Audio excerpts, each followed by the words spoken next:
जय जगन्नाथ बंधुगण आज आम जाना 3 अक्टोबर 2025 शुक्रवार दिन द्वादश राशि राशिफल विषय यही दैनिक राशिफल चंद्र को गोचर गणना को नहीं आधारित एवं चंद्र को गोचर गणना आम जीवन में बहुत प्रभाव पकई थाए।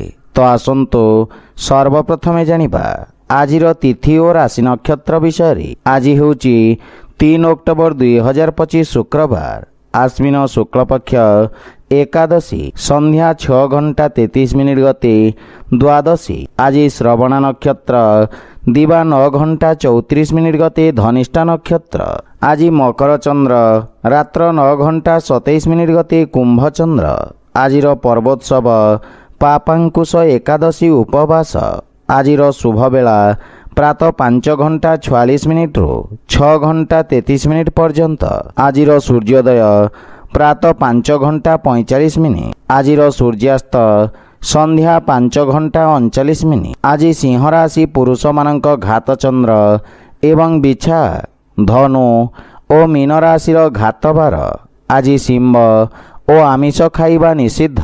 तो बंधुगण आसतु जानिबा आजिर राशिफल विषय। ता पूर्वरु आम चैनल को जो मैंने नुआ करी आछंती तले थिबा लाल रंगर सब्सक्राइब बटन को दबाई आम चैनल को सब्सक्राइब करंतु और पाखरे थिबा घंटी बटन को दबाई ऑल रे सिलेक्ट करंतु काहेकि ना आमे अपलोड करितबा प्रत्येक वीडियो रो नोटिफिकेशन आपण सर्वप्रथमे पाई परिबे। तो प्रथमे जानिबा मेष राशि विषय। आपणक राशि दशम भाव रे चंद्रदेवंक गोचर आपणक व्यवसाय रे उन्नतिर अवसर प्रदान करिब। आपण कर्मठता सहित कार्यक्षेत्र तथा कार्य प्रणाली रे परिवर्तन पई प्रेरित रहिबे।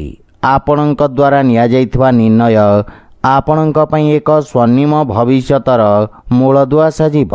विद्यार्थी छात्र छात्री माने भविष्यतर आवश्यकता अनुसार निज व्यवसाय तथा ताहार अनुरूप आवश्यक कौशलर चयन करिवे। पारिवारिक जीवन रे परिवारर स्थिति आपणक पई अनुकूल हेबाकु लागिब एवं पितांक पक्षरु सहयोग तथा मार्गदर्शन प्राप्त करिवे। जीवन साथी आपणक प्रयत्न रे आपणक पूर्ण सहयोग करिवे एवं संतानक भविष्यतकु नै आपण चिंतित रहिबे। भाई भौणीक संबंध रे सुधार आसिब। प्रेम जीवन रे अधिक उपेक्षा निराशार कारण हेब। आर्थिक दृष्टि लाभर स्थिति उत्तम अनुकूल रही एवं आयर नुआ स्वतर विकास हेब। स्वास्थ्य अवस्था उत्तम अनुकूल रही। आपण शारीरिक रूप से निजकु समर्थ व ऊर्जावान अनुभव करिवे। आज आपण ओं हं हनुमते नमः मंत्र जप करंतो शुभ फल पाइबे। वृष राशि आपणक भाग्य स्थान रे चंद्रदेवंक गोचर आपणक भाग्य रे वृद्धि करिब। पूर्वरु अटकी रहितबा कार्य पूर्ण करिबारे आपण सफल हेबे। किंतु आलस्य को त्याग करी कार्यक्षेत्र रे नुआ ऊर्जार संचार हेब। सरकारी कोर्ट कचेरी मामला रे निर्णय आपणक सपक्ष रे रहिब एवं आपणक द्वारा पूर्वरु करा जाइथवा कार्यरु आपणक मान सम्मान और पद प्रतिष्ठा रे वृद्धि घटिब। पारिवारिक जीवन रे पितांक सहयोग आपणको विषम परिस्थिति रे सहायक हेब। परिवार रे भाईंक पक्षरु सहयोग मिलिब एवं जीवन साथींक सहित संपर्क रे मधुरता आसिब। पारिवारिक सदस्य आपणक व्यवहार रे प्रभावित हेबे। संतान पक्षरु कोनोसी शुभ समाचार प्राप्ति हेब। प्रेम जीवन पई समय विशेष अनुकूल रही एवं आर्थिक स्थिति रे नुआ परियोजना हेतु भाग्यर सहयोग मिलिब। पूंजी निवेश पई समय सर्वश्रेष्ठ रहिब तथा आर्थिक लाभर स्थिति उत्तम अनुकूल रही। किंतु अत्यधिक धाँ दौड़ा और कार्य व्यस्तता कारण शारीरिक पीड़ा अनुभव करिवे। आज आपण गोपाल सहस्र नामर पाठ करंतो शुभ फल पाइबे। मिथुन राशि आपणक राशि चंद्रदेवंक अष्टम भाव रे गोचर किछि व्यवधान उत्पन्न करिब। ଆପଣଙ୍କ କାର୍ଯ୍ୟସ୍ଥଳରେ ଆପଣ କିଛି ପରିବର୍ତ୍ତନ କରିପାରନ୍ତି। ଯୋଜନାବଦ୍ଧ କାର୍ଯ୍ୟକୁ ସମ୍ପନ୍ନ କରି ଲାଭର ସ୍ଥିତି ପ୍ରାପ୍ତ କରିବେ। ସରକାରୀ କ୍ଷେତ୍ରରେ ଜଡ଼ିତ ବ୍ୟକ୍ତିଙ୍କ ପାଇଁ ସମୟ ଉତ୍ତମ ଅନୁକୂଳ ରହିବ। ଅଧିକାରୀ ବର୍ଗଙ୍କ ଠାରୁ ସାହାଯ୍ୟ ସହଯୋଗ ମିଳିବ ଏବଂ ଦୈନିକ ବ୍ୟବସାୟୀମାନଙ୍କ ପାଇଁ ସମୟ ଉତ୍ତମ ଅନୁକୂଳ ରହିଛି। ଲମ୍ବିତ କାର୍ଯ୍ୟକୁ ପୂର୍ଣ୍ଣ କରିବାର ପ୍ରୟାସ କରିବେ, କିନ୍ତୁ ପାରିବାରିକ ଜୀବନରେ ସାମାନ୍ୟ ବାଦବିବାଦର ସ୍ଥିତି ଦେଖାଦେବ। ଜୀବନ ସାଥୀଙ୍କ ସହିତ ମନମାଳିନ୍ୟ ଦେଖାଦେବାର ସମ୍ଭାବନା ରହିଛି। ସେଥିପାଇଁ ଅନାବଶ୍ୟକ ଯୁକ୍ତିତର୍କ ଓ ବାଦବିବାଦରୁ ଆପଣ ଦୂରେଇ ରୁହନ୍ତୁ।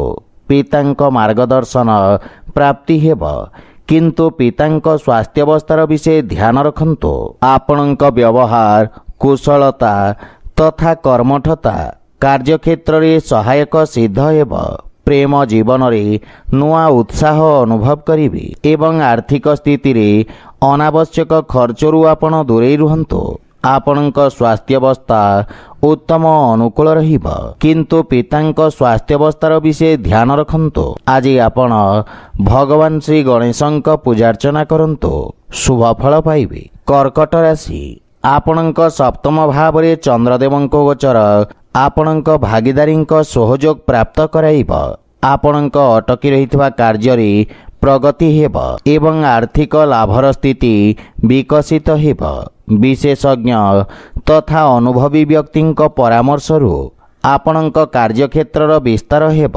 ସମାଜ ସେବାରେ ଜଡ଼ିତ ବ୍ୟକ୍ତିଙ୍କ ପଦ ପ୍ରତିଷ୍ଠାରେ ବୃଦ୍ଧି ଘଟିବ ଏବଂ ପାରିବାରିକ ଜୀବନରେ ଜୀବନସାଥୀ ଆପଣଙ୍କ ସମସ୍ୟାରେ ପୂର୍ଣ୍ଣ ସହଯୋଗ କରିବେ। ମିଳିମିଶି ପ୍ରାରମ୍ଭ କରିଥିବା କାର୍ଯ୍ୟରେ ଯେକୌଣସି ବ୍ୟବସାୟକୁ ସଫଳତା ପ୍ରଦାନ କରିବ। ପାରିବାରିକ ଜୀବନରେ ମଧୁରତା ଆସିବ। ପ୍ରେମ ସମ୍ବନ୍ଧକୁ ଏକ ନୂଆ ରୂପ ପ୍ରଦାନ କରିବେ। ଆପଣଙ୍କ ପ୍ରସ୍ତାବକୁ ମଧ୍ୟ ସ୍ୱୀକୃତି ମିଳିବ। ଅବିବାହିତ ବ୍ୟକ୍ତିଙ୍କୁ ବିବାହ ସମ୍ବନ୍ଧିତ କିଛି ଶୁଭ ସମାଚାର ମିଳିବ, ଯାହାକି ଭବିଷ୍ୟତରେ ଆପଣଙ୍କ ଜୀବନରେ ଶୁଭତାର ସଞ୍ଚାର କରିବ। ଆର୍ଥିକ ସ୍ଥିତି ସୁଦୃଢ଼ ହେବ ଏବଂ ଆଂଶିକ ଲାଭ ମଧ୍ୟ ପାଇପାରିବେ। ରାଜକୀୟ କାର୍ଯ୍ୟରେ ସଫଳତା ମିଳିବ। ବିଶେଷ କରି ଉଦର ସମ୍ବନ୍ଧିତ ରୋଗରୁ ମୁକ୍ତି ମିଳିବ। ଆଜି ଆପଣ ଭଗବାନ ଶିବଙ୍କ ଆରାଧନା କରନ୍ତୁ, ଶୁଭ ଫଳ ପାଇବେ।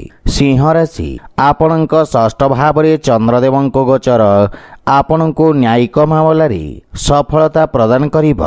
ଆପଣଙ୍କ ସାମାଜିକ ମାନ ସମ୍ମାନ ଓ ପଦ ପ୍ରତିଷ୍ଠାରେ ବୃଦ୍ଧି ଘଟିବ। କାର୍ଯ୍ୟକ୍ଷେତ୍ରରେ ସଫଳତା ଅର୍ଜନ କରିବେ, କିନ୍ତୁ ଏଥିରେ ଆପଣଙ୍କ ଶତ୍ରୁ ବୃଦ୍ଧି ମଧ୍ୟ ହୋଇପାରେ। ରାଜକୀୟ ପକ୍ଷ କ୍ଷେତ୍ରରେ ଜଡ଼ିତ ବ୍ୟକ୍ତିଙ୍କୁ ବିଶେଷ ଲାଭ ମିଳିବ। ପାରିବାରିକ ଜୀବନରେ ସନ୍ତାନ ପକ୍ଷରୁ କୌଣସି ଶୁଭ ସମାଚାର ଆପଣଙ୍କୁ ପ୍ରସନ୍ନ କରିବ। ସନ୍ତାନଙ୍କ ଉନ୍ନତି ହେବା ସହିତ ଜୀବନସାଥୀଙ୍କ ସହିତ ମଧୁର ସମୟ ବ୍ୟତୀତ କରିବେ ଏବଂ ସେ ଆପଣଙ୍କ କାର୍ଯ୍ୟକ୍ଷେତ୍ରରେ ଦେଖାଦେଉଥିବା ସମସ୍ୟାର ସମାଧାନ ଖୋଜିବାରେ ଆପଣଙ୍କ ସହାୟତା କରିବେ। ପିତାଙ୍କ ସମ୍ବନ୍ଧରେ ସୁଧାର ଆସିବ। ପ୍ରେମ ଜୀବନରେ ନୂଆ ଉତ୍ସାହ ଅନୁଭବ କରିବେ ଏବଂ ଆର୍ଥିକ କ୍ଷେତ୍ରରେ ଆର୍ଥିକ ଲାଭର ପ୍ରବଳ ଯୋଗ ରହିଛି। ଛୋଟିଆ ଋଣ ଭାରରୁ ଆପଣଙ୍କୁ ମୁକ୍ତି ମିଳିବ ଏବଂ ପୁରୁଣା ସ୍ୱାସ୍ଥ୍ୟ ସମସ୍ୟାରୁ ମୁକ୍ତି ମିଳିବ। ମାନସିକ ଚିନ୍ତାରେ ମଧ୍ୟ ହାନି ଘଟିବ। ଆଜି ଆପଣ ହନୁମାନ ଚାଳିଶାର ପାଠ କରନ୍ତୁ, ଶୁଭ ଫଳ ପାଇବେ। କନ୍ୟା ରାଶି, ଚନ୍ଦ୍ରଦେବଙ୍କ ଆପଣଙ୍କ ପଞ୍ଚମ ଭାବରେ ଗୋଚର ବିଦ୍ୟାର୍ଥୀ ଛାତ୍ରଛାତ୍ରୀମାନଙ୍କୁ ସଫଳତା ପ୍ରଦାନ କରିବ ତଥା ବିଦ୍ୟାର୍ଥୀ ଛାତ୍ରଛାତ୍ରୀମାନଙ୍କ ପାଇଁ ସମୟ ବିଶେଷ ରୂପରେ ଉତ୍ତମ ଅନୁକୂଳ ରହିବ। ପରୀକ୍ଷା ପ୍ରସ୍ତୁତିକୁ ଅନ୍ତିମ ରୂପ ଦେବେ। ବିଦ୍ୟୁତ୍ ଉପକରଣ ସହିତ ଜଡ଼ିତ ବ୍ୟବସାୟୀମାନେ ବିଶେଷ ଲାଭବାନ ହେବେ। ଆପଣଙ୍କ କାର୍ଯ୍ୟକ୍ଷେତ୍ରରେ ପଦ ପ୍ରତିଷ୍ଠାରେ ବୃଦ୍ଧି ଘଟିବ ଏବଂ କୌଣସି ପୁରୁଣା ବ୍ୟବସାୟିକ ସମ୍ବନ୍ଧରୁ ଆପଣ ଲାଭବାନ ହେବେ। ପାରିବାରିକ ଜୀବନରେ ସନ୍ତାନର ଇଚ୍ଛା ରଖୁଥିବା ବ୍ୟକ୍ତିଙ୍କୁ ଶୁଭ ସମାଚାର ପ୍ରାପ୍ତି ହେବ। ପାରିବାରିକ ଜୀବନରେ ସୁଖ ଶାନ୍ତି ଓ ହସ ଖୁସିର ବାତାବରଣ ଲାଗି ରହିବ। ଭାଇ ଭଉଣୀଙ୍କ ସହିତ କିଛି ଅସାମଞ୍ଜସ୍ୟ ସ୍ଥିତି ଦେଖାଦେଇପାରେ, କିନ୍ତୁ ଚର୍ଚ୍ଚା ଦ୍ୱାରା ମତଭେଦ ଦୂର ହେବ। ପ୍ରେମ ସମ୍ପର୍କରେ ଅତ୍ୟଧିକ ଆକାଂକ୍ଷା କାରଣରୁ କିଛି ମନମାଳିନ୍ୟର ଆଶଙ୍କା ରହିଛି, କିନ୍ତୁ ପିତାଙ୍କ ଆଶୀର୍ବାଦରୁ ସଫଳତା ମିଳିବ। आर्थिक स्थिति रे सुधार आसिब किंतु अर्थ देवा नेबारे विशेष सावधान रुहंतु। त्वचा संबंधित रोगरू मुक्ति मिलिब। आज आपण गोमाता को खाइबाकू दियंतु शुभफल पाइबे। तुला राशि आपणक राशि स्थान रु चंद्रदेवंक चतुर्थ भाव रे गोचर आपणक दैनिक दिनचर्या को प्रभावित करिब किंतु धनहानिर संभावना रहिछि। कार्यक्षेत्र रे अनावश्यक समस्या चिंतित करिब। कोनोसी प्रकार असुरक्षित कार्यठू आपणको दूरे रहिबा उचित। विद्यार्थी मानंको निज लक्ष्य हासिल करिबारे अधिक परिश्रम करिबाकू पड़िब किंतु संबंधर विषय ध्यान रखंतु। मानसिक चिंता बाणीर मधुरतारे हानि करिब। श्वशुर घर पक्षरु विवाद देखादेबार संभावना रहिछि। सेथिपई उचित दूरत्व रखिबा हितकर हेब। सतर्कता सहित कार्य को पूरण करि चलिबे एवं पारिवारिक जीवन रे जीवन साथी सहित भूल बुझाबणा कारणरू मनमतांतर स्थिति रहिब। परिवार रे परिस्थिति सामान्य रहिब किंतु धार्मिक आध्यात्मिक पूजा पाठ प्रति आपणक रुचि बढ़िब। आर्थिक क्षतिर मध्य संभावना रहिछि। तरबरिया कोनोसी निर्णय नहीं आपण पश्चाताप करिबे। स्वास्थ्य अवस्था उच्च नीचर स्थिति रहिब किंतु श्वास संबंधित रोगी स्वास्थ्य अवस्थार विषय ध्यान रखंतु एवं स्वास्थ्य नियमर पूर्ण पालन करंतु। आज आपण असहाय व्यक्ति को साहाय्य करंतु शुभफल पाइबे। बिछा राशि आपणक राशि तृतीय भाव रे चंद्रदेवंक गोचर आपणको दृढ़ता प्रदान करिब। एथिरे आपणक आत्मबल रे वृद्धि घटिब। आपणक द्वारा प्रारंभ करा जायथिबा कार्य रे सफलता मिलिब। अधिकारी वर्गरू आपणको प्रशंसा तथा सम्मान प्राप्ति हेब एवं आपणक ख्यातिर विस्तार हेब। आपणक कार्य रे समस्त प्रकार सहयोग मिलिब। व्यवसायी वर्गंक पई एही समय नुआ योजना को प्रारंभ करिवार उत्तम समय। आपण कार्यक्षेत्र को सफलता सहित विस्तार करिबे। विदेशरू किछि शुभ समाचार मिलिबारु मन प्रसन्न रहिब। परिवारर सुख समृद्धि पई आपण खर्च करिबे एवं जीवन साथींक पूर्ण सहयोग प्राप्ति हेब किंतु पितांक स्वास्थ्य अवस्थार विषय ध्यान रखंतु। आर्थिक क्षेत्र रे उन्नति हेब किंतु समस्त प्रकार देखै हेबा प्रकृतिठू आपण दूरे रुहंतु अन्यथा क्षतिर संभावना रहिछि। स्वास्थ्य अवस्था उत्तम अनुकूल रहिब एवं शारीरिक सुस्थ और ऊर्जावान अनुभव करिबे। आज आपण विष्णु सहस्रनामर पाठ करंतु शुभफल पाइबे। धनुराशि आपणक द्वितीय भाव रे चंद्रदेवंक गोचर आपणक ख्यातिर विस्तार करिब एवं आपण निज विचार रे समस्तंको प्रभावित करिबे। बाणी तथा प्रस्तुतिकरणर व्यवसाय रे जड़ित व्यक्ति को नुआ अवसर मिलिब। आपणक सामाजिक क्षेत्रर विकास हेब।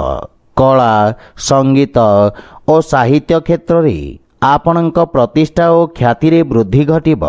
आपणक कार्यशैलीर समस्त जगार प्रशंसा हेब। व्यवसाय दृष्टिरू एही समय आपणक पई उत्तम अनुकूल रहिछि। पारिवारिक जीवन रे छोट भाई भौणींक विषय ध्यान रखंतु एवं जीवन साथींक सहित उत्तम समय अतिबाहित करिबे। कोनोसी प्रकार पैतृक संपत्ति मिलिबार मध्य संभावना रहिछि। पितांक पक्षरु पूर्ण सहयोग लागि रहिब। आपणक व्यक्तित्वर आकर्षण आपणक पारिवारिक संबंध रे मजबूत आनिब। प्रेम जीवन रे कार्य व्यस्तता कारणरू किछि दूरत्व देखादेब। आर्थिक स्थिति रे धन आगमन हेब एवं आर्थिक उन्नति हेब किंतु अनावश्यक खर्च रे नियंत्रण बजाय रखंतु। स्वास्थ्य अवस्था उत्तम अनुकूल रहिब। वयस्क व्यक्ति को अस्थि संबंधित स्वास्थ्य समस्या देखा देई पारे। आज आपण हनुमान को लाल पुष्प अर्पण करंतु शुभ फल पाइबे। मकर राशि आपणक राशि स्थान रु चंद्रदेवंक गोचर आपणक व्यक्तित्वर आकर्षण को वृद्धि करिब। पद और गारिमार प्राप्ति हेब। सामाजिक क्षेत्र रे मान सम्मान और पद प्रतिष्ठा रे वृद्धि घटिब। रियल इस्टेट संबंधित कारोबार रे लाभ हेबार जोग रहिछि। व्यावसायिक व्यापार क्षेत्र रे ଆପଣଙ୍କ ଦ୍ୱାରା କରାଯାଇଥିବା ପରିବର୍ତ୍ତନ ସକାରାତ୍ମକ ପରିଣାମ ପ୍ରଦାନ କରିବ। ବିଦ୍ୟାର୍ଥୀ ଓ ଛାତ୍ରଛାତ୍ରୀମାନଙ୍କୁ ଆଶାତୀତ କ୍ଷେତ୍ରରେ ଉଚ୍ଚ ଶିକ୍ଷାର ମାର୍ଗ ପ୍ରଶସ୍ତ ହେବ। କାର୍ଯ୍ୟକ୍ଷେତ୍ରରେ ଜୀବନସାଥୀଙ୍କ ପରାମର୍ଶ ସଠିକ୍ ସାବ୍ୟସ୍ତ ହେବ ଏବଂ ଜୀବନସାଥୀଙ୍କ ସମ୍ପର୍କରେ ପ୍ରଗାଢ଼ତା ଆସିବ। ଭାଇ ତଥା ବନ୍ଧୁମିତ୍ରଙ୍କ ସହଯୋଗ ଆପଣଙ୍କ ମନକୁ ପ୍ରସନ୍ନତା ତଥା ଆତ୍ମବିଶ୍ୱାସରେ ବୃଦ୍ଧି କରାଇବ। ବିବାହଯୋଗ୍ୟ ବ୍ୟକ୍ତିଙ୍କୁ କିଛି ଉତ୍ତମ ପ୍ରସ୍ତାବ ଆସିପାରେ ଏବଂ ସୁଖଦ ସମାଚାର ମିଳିବ। ପ୍ରେମ ସମ୍ବନ୍ଧରେ ନିକଟତା ଆସିବ।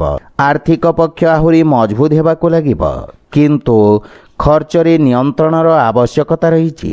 ସ୍ୱାସ୍ଥ୍ୟାବସ୍ଥା ଉତ୍ତମ ଅନୁକୂଳ ରହିବ।